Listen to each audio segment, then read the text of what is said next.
Hey guys, welcome to our channel, and today we are going to talk about the Sublime Text and Z. So the Sublime Text or Z, which is the best text editor in 2025 for coding, speed and customization.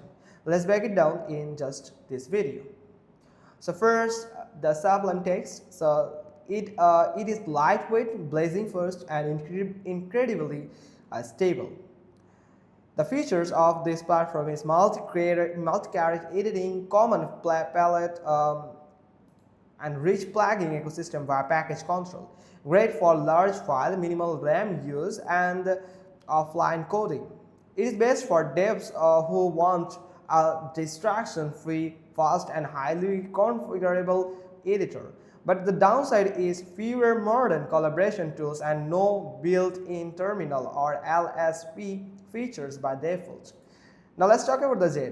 So the Z editor is a newcomer backed by Atom and GitHub co-founders, built in Rust, fully open source with blazing performance and real-time collaboration with Google Docs style. Like all the Google Docs Google Docs or Google Sheet can do.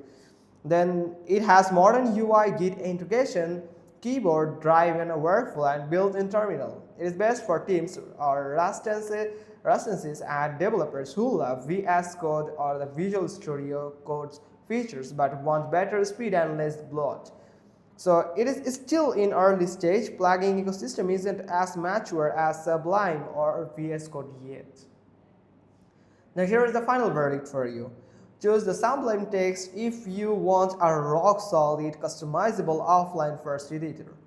Go with the Z if you are after a modern, collaborative, all-in-one code experiences. So that's pretty much all thing. Hope you found this video helpful, and if so, then give us a thumbs up. Don't forget to subscribe to our channel and let us know which one you are going to use. Thanks for watching. Till next time.